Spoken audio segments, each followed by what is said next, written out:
नमस्कार दोस्तों। बात है 1947 की। देश अभी आज़ाद हुआ ही था, लेकिन इंडिया की मेंटेलिटी 3 भागों में विभक्त हो चुकी थी। मैप में ये जो भाग आपको येलो कलर के दिख रहे हैं, ये सब उन दिनों प्रिंसिल स्टेट हुआ करते थे। प्रिंसिल स्टेट यानी जहाँ पर ना ही ब्रिटिश इंडिया यानी ना ही ब्रिटिश शासन करते थे, अंग्रेज शासन करते थे, और ना ही भारत का शासन था। इन स्टेट्स के अलग राजा हुआ करते थे, जिनका इन प्रिंसिल स्टेट पर राज चलता था।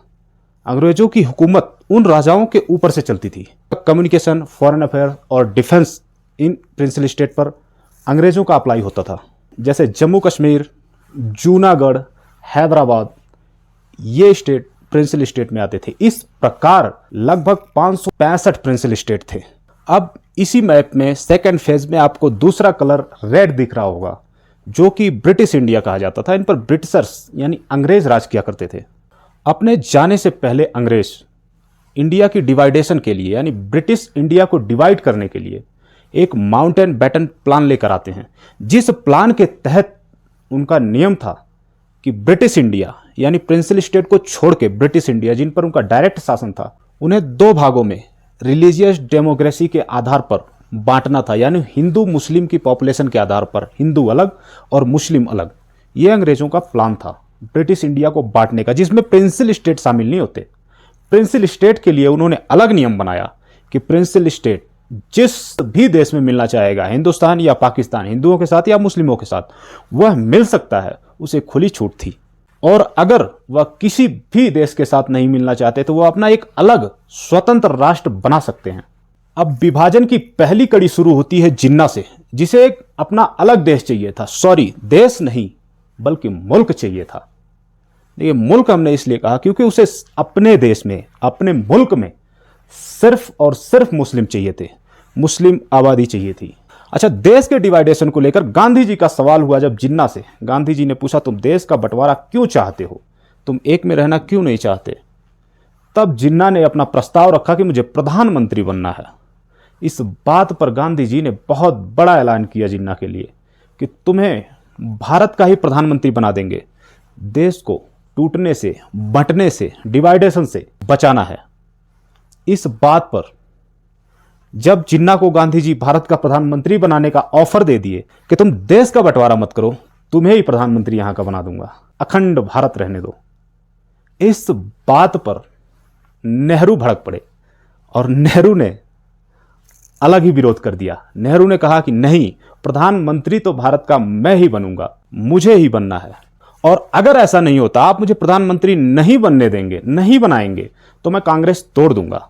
और उस टाइम की मजबूरी यह थी कि अंग्रेज उस टाइम जा रहे थे भारत छोड़कर, और सत्ता कांग्रेस को ही सौंपने वाले थे, क्योंकि उस टाइम की मुख्य पार्टी कांग्रेस ही थी और कांग्रेस से ही उनका संबंध अच्छा था।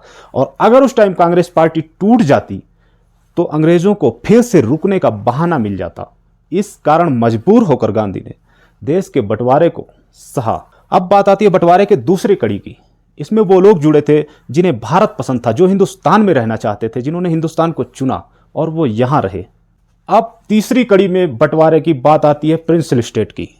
तो प्रिंसिल स्टेट को चूंकि अंग्रेजों के नियम द्वारा यह छूट थी कि वह अपना स्वतंत्र राष्ट्र भी बना सकते हैं, अपनी स्वेच्छा से अगर किसी देश में मिलना चाहें तो मिल सकते हैं, भारत या पाकिस्तान में। इस बात पर इन प्रिंसिल स्टेट को अपनी अपनी तरफ मिलाने के लिए जिन्ना और सरदार पटेल काफी मेहनत करते रहे। इसमें जो भी प्रिंसिल स्टेट जिस भी देश में, पाकिस्तान या हिंदुस्तान में मिलना चाहते थे, मिलते थे, तो उन पर एक इंस्ट्रूमेंट साइन होता था, नाम था इंस्ट्रूमेंट ऑफ एक्सेशन, जिस पर नियम क्या था कि वही अंग्रेजों वाले ही नियम होते थे। प्रिंसिल स्टेट मान लीजिए कोई इंडिया में मिल रहा है तो उसने इंडिया के इंस्ट्रूमेंट ऑफ एक्सेशन पर साइन कर दिया। अब इसके बाद इंडिया का उस पर हक क्या बनता था कि इंडिया अपना डिफेंस लगाता था उस स्टेट पर, उसके कम्युनिकेशंस देखता था, और उसके जो भी फॉरेन अफेयर्स होते थे वो सब इंडिया देखता था। सिर्फ 3 ही हक मौजूद थे उस प्रिंसिल स्टेट पर, बाकी वहां का राजा ही करता था उस स्टेट पर। सब कुछ हुक्मरान उसी के चलते रहते थे। इस प्रकार लगभग प्रिंसिल स्टेट इंडिया या पाकिस्तान में स्वेच्छा से शामिल होते गए। लेकिन 3 स्टेट ऐसे थे जो कि किसी साइड भी शामिल नहीं हुए। उनमें जम्मू कश्मीर, जूनागढ़ और हैदराबाद आता है। बात करते हैं जूनागढ़ की, जिसके राजा मोहम्मद महावत खान थे। जो कि एक मुस्लिम राजा थे, लेकिन जूनागढ़ की जनसंख्या हिंदू बाहुल्य थी। लेकिन राजा मुस्लिम होने के नाते पाकिस्तान की तरफ ज्यादा झुकाव रखते थे और अंततः 15 सितंबर 1947 को पाकिस्तान के इंस्ट्रूमेंट ऑफ एक्सेशन पर साइन भी कर देते हैं, मतलब मिलने की संधि पर साइन कर देते हैं। इस बात पर सरदार पटेल बहुत ही नाराज हुए। सरदार पटेल ने कहा, एक तो तुमने देश को हिंदू और मुस्लिम करके बंटवा दिया, और दूसरे तुम ये क्या कर रहे हो कि हिंदू बाहुल्य क्षेत्र को तुम पाकिस्तान में मिलाने की कोशिश कर रहे हो। और इस बात से नाराज सरदार पटेल ने तत्काल प्रभाव से जूनागढ़ में अपनी सेना भेज दी, ताकि पाकिस्तान का कोई भी कनेक्शन जूनागढ़ से न जुड़ सके, और जूनागढ़ को घेर के सुरक्षित कर लिया। तत्पश्चात ये माहौल देखकर जूनागढ़ का राजा पाकिस्तान भाग गया। इसके बाद 20 फरवरी 1948 को सरदार पटेल ने जूनागढ़ में जनमत जानने के लिए एक वोटिंग करवाई कि आप पाकिस्तान में मिलना चाहते हो या फिर हिंदुस्तान में। उस वोटिंग में 99.95% इंडिया के हक में हुई और अंततः जूनागढ़ इंडिया में मिल गया। और अब बात करते हैं हैदराबाद की। यहाँ के निजाम मीर उस्मान अली खान यानी यहाँ के राजा, जो कि इंडिपेंडेंट रहना चाहते थे, और लेकिन फिर भी उनका झुकाव ज़्यादातर पाकिस्तान की तरफ रहता था क्योंकि वह मुस्लिम थे। लेकिन वहाँ की भी यही प्रॉब्लम थी कि वहाँ की जनता हिंदू बाहुल्य थी, हिंदू मेजोरिटी थी। इनके पाकिस्तान की तरफ झुकाव को देखकर सरदार पटेल थोड़ा चिंतित हुए। उन्होंने कहा कि अगर हैदराबाद पाकिस्तान में मिल गया तो ये बहुत ही डिस्टरबेंस पॉइंट बन जाएगा हमारे लिए, क्योंकि यह हमारे इंडिया के बीचों बीच है। और इसलिए सरदार ने निजाम मीर उस्मान अली, जो कि हैदराबाद के राजा थे, उनसे काफ़ी डिबेट की भारत में मिलने के लिए। इस बात पर निजाम ने कहा कि मुझे 1 वर्ष का समय दीजिए, तब तक यूं ही चलने दीजिए जैसे चल रहा है, इंडिपेंडेंट रहने दीजिए, इसके बाद मैं सोचूंगा कि मुझे किस साइड मिलना है। इंडिया ने कहा ठीक है, जिसके लिए 29 नवंबर 1947 को इंडिया और निजाम के बीच स्टैंड स्टिल एग्रीमेंट साइन हो जाता है, जो कि 28 नवंबर 1948 यानी 1 वर्ष के लिए होता है। लेकिन इसी बीच हैदराबाद का निजाम एक आर्मी तैयार करता है, अपनी एक अलग सेना तैयार करता है, और हैदराबाद में भी एंटी मुस्लिम्स को बहुत प्रताड़ित करता है। यहां तक कि इसकी यह सेना भारत में भी आकर क्या हिंदू क्या मुस्लिम, भारत के सभी जनता को काफ़ी प्रताड़ित करने लगती है। इस बात को सुनकर सरदार पटेल को फिर गुस्सा आता है और सरदार पटेल अपनी सेना भेजने की तैयारी करते हैं हैदराबाद में। हालांकि नेहरू इस बात से बिल्कुल बरखिलाफ थे हैदराबाद में सेना भेजने से, लेकिन सरदार पटेल इस बार नहीं मानते हैं और सेना हैदराबाद में भेज देते हैं। 2 दिनों में भारत की सेना हैदराबाद में सिचुएशन को कंट्रोल कर देती है, जिसे ऑपरेशन पोलो का नाम दिया गया था। इसके बाद हैदराबाद के निजाम आकर इंडिया के सामने सरेंडर करते हैं, माफी मांगते हैं और इंडिया के इंस्ट्रूमेंट ऑफ असेसमेंट पर साइन करते हैं। इस प्रकार हैदराबाद हिंदुस्तान का पार्ट बनता है। अब तीसरी कड़ी में आते हैं उनके पास, जिन्होंने कहा था ना हमें हिंदुस्तान चाहिए और ना हमें पाकिस्तान चाहिए, हमें चाहिए स्वतंत्रता और अलग संविधान। ये था कश्मीर। उस समय कश्मीर के राजा हरि सिंह हुआ करते थे, जो कि डोगरा वंश के अंतिम शासक थे।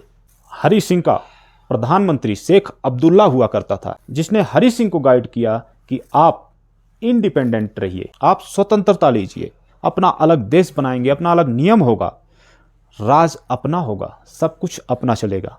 देखिए अब्दुल्ला की इसके पीछे क्या सोच थी। जम्मू एंड कश्मीर की जनता मुस्लिम बाहुल्य थी और अब्दुल्ला मुस्लिम था, जबकि हरि सिंह वहाँ के राजा हिंदू थे। अब्दुल्ला ने सोचा बाद में बगावत कर देंगे, धीरे धीरे जनता को अपने मत में ले आऊँगा, फिर राज हमारा होगा, राजा हरि सिंह को साइड कर देंगे।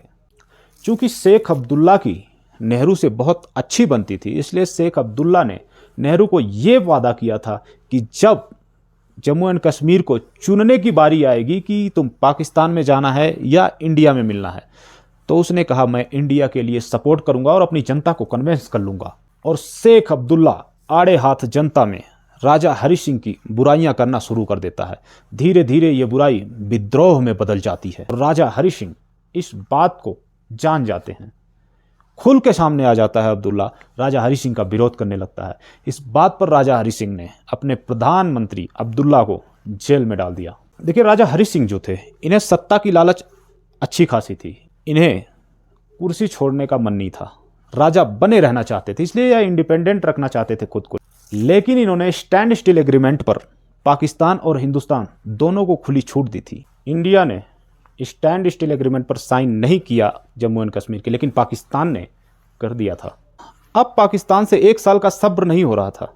पाकिस्तान ने तत्काल प्रभाव से ही जम्मू एंड कश्मीर पर हमला कर दिया, अपनी सेना भेज दी और जम्मू एंड कश्मीर पर पाकिस्तान की सेना ने तबाही मचाना शुरू कर दिया। क्या हिंदू क्या मुस्लिम, सबको पीटना शुरू कर दिया। इस बात से परेशान होकर राजा हरि सिंह इंडिया से मदद मांगने आए पाकिस्तान की सेना को पीछे खदेड़ने के लिए। उस समय सरदार पटेल ने अगुवाई की। सरदार पटेल ने पूछा कि किस हक से हम आपकी मदद करें, ना ही आप हमारे पार्ट हैं और ना ही आपसे हमारी कोई संधि है।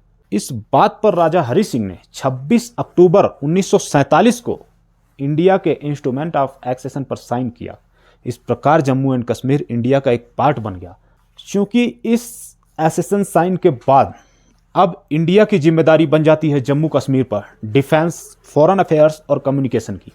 इंडिया के ब्रिगेडियर उस्मानी के नेतृत्व में सिख रेजिमेंट जम्मू एंड कश्मीर में भेजी गई पाकिस्तान की सेना से सामना करने के लिए। देखिए, ब्रिगेडियर उस्मानी जो कि बलूच रेजिमेंट के ब्रिगेडियर थे, लेकिन जब देश का बंटवारा हुआ उस टाइम बलूच रेजिमेंट पाकिस्तान के हिस्से आई। लेकिन ब्रिगेडियर उस्मानी ने अपने कसम को याद करते हुए कहा कि मैंने इंडिया की रक्षा करने की कसम खाई हुई है, मैं अपने कसम का डिवाइडेशन नहीं कर सकता, इसलिए मैं पाकिस्तान नहीं जाऊंगा, मैं इंडिया को चूज करता हूं। उस्मानी की इस देशभक्ति से सरदार पटेल बहुत प्रभावित हुए और यही कारण था कि ये बड़ी जिम्मेदारी उस्मानी को दी गई थी और इंडिया से बाई हेली सेना जम्मू एंड कश्मीर में उतारी गई। इस सेना ने इस ऑपरेशन को खूबी अंजाम देना शुरू किया और पाकिस्तानी सैनिकों को खदेड़ना शुरू किया। इसी बीच इंडिया में एक कैबिनेट बुलाई जाती है जिसमें यह डिसीजन होता है कि इस मामले को लेकर यूएन चलते हैं और हमें फायदा ये होगा कि कश्मीर ने इंस्ट्रूमेंट ऑफ एक्सेशन पर साइन कर ही रखा है, इसलिए यूएन पाकिस्तान को वापस जाने का आदेश दे देगा और जम्मू एंड कश्मीर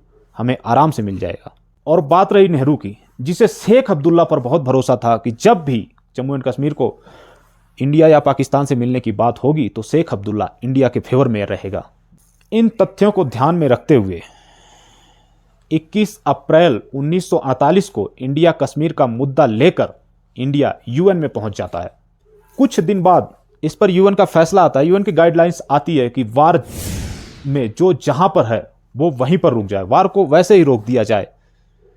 इस समय इंडिया अच्छा खासा पाकिस्तानी सैनिकों को पीछे खदेड़ रहा था, लेकिन जम्मू एंड कश्मीर से बाहर नहीं निकल पाए थे पाकिस्तानी सैनिक, इसलिए वहीं रुकना पड़ा क्योंकि यह यूएन का फैसला था। और इस वार में जिसकी सेना जहां तक पहुंची थी, यानी जहां तक भारत की इंडिया की सेना पहुंची थी और जहां तक पाकिस्तान की सेना थी, दोनों वहीं के वहीं रुक गए और उसी को लाइन ऑफ कंट्रोल बना दिया गया, जिसे हम एलओसी कहते हैं। देखिए, चूंकि इंडिया ने सेना भेज ही रखी थी और ये सेना पाकिस्तानियों को अच्छा खासा पीछे खदेड़ रही थी, तो बीच में यूएन में जाने की क्या ज़रूरत थी, ये इंडिया की गलती मानी जाती है। क्योंकि वो जो हिस्सा जहाँ पर वो सेना रुक गई थी वो पाकिस्तान के हिस्से चला गया जम्मू कश्मीर का, और थोड़ा और पीछे खदेड़ देती तो वो कश्मीर भी सेफ हो जाता। अब यूएन ने कहा कि जम्मू एंड कश्मीर किसके साथ मिलेगा, इसका फैसला जम्मू एंड कश्मीर की जनता करेगी। वहाँ पर वोटिंग होगी, वो जिस पक्ष में ज़्यादा वोट पड़ेंगे उस साइड मिलाई जाएगी। और इंडिया पहले अपनी सेना बाहर निकालेगा, फिर पाकिस्तान अपनी सेना बाहर निकालेगा, इसके बाद यहाँ पर वोटिंग होगी। चूंकि पाकिस्तान ने अपनी सेना पीछे ली ही नहीं, इसलिए इंडिया ने भी अपनी सेना नहीं निकाली और कश्मीर में वोटिंग नहीं हो पाई। इस प्रकार वह एलओसी अमर हो गया, यानी जहाँ पर युद्ध रुका था, जिस लाइन को लाइन ऑफ कंट्रोल बनाया गया था, वही लाइन अमर हो गई। उसके उस पार पाकिस्तान ने ले लिया और इस पार जो जम्मू कश्मीर बचा वो इंडिया के हिस्से आया।